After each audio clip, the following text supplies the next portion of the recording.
One of the questions I get asked a lot, Corey, I don't know about you, but clients will say, okay, Jake, I've saved up this nest egg and now my income is getting shut off. Now what? Now, how am I supposed to turn this $3 million or $5 million into an income stream? Because, Jake, I'm a saver, I'm not a spender. And I have a hard time pulling from my nest egg. So let's real quick, Corey, for maybe a couple minutes, let's talk about the psychology of that.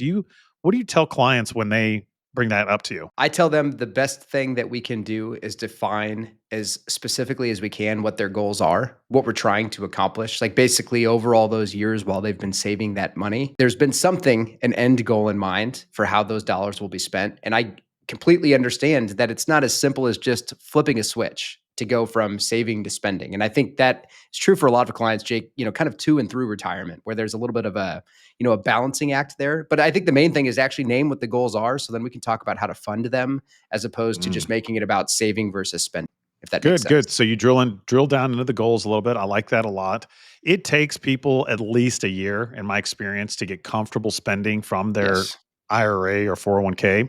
Another thing I love to do that now this doesn't apply to everyone, and I wish it did, but it doesn't, is that I will like to pull up their portfolio over the last year and I'll show them the income that we generated Mm, that they did not spend because they were still working and say, look, we generated $150,000 in dividends and interest that all got reinvested, but you're telling me you need 100,000 from your portfolio. Well, we're already making that in dividends in it. Now there's no guarantee, of course. but that does help people, but you're right. So I like your point. Drill into those goals. How are we going to fund each goal?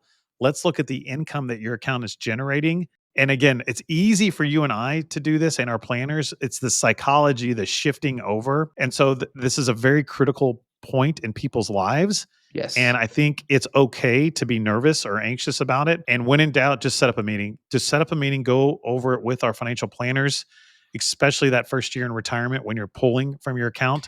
They can crunch those numbers and show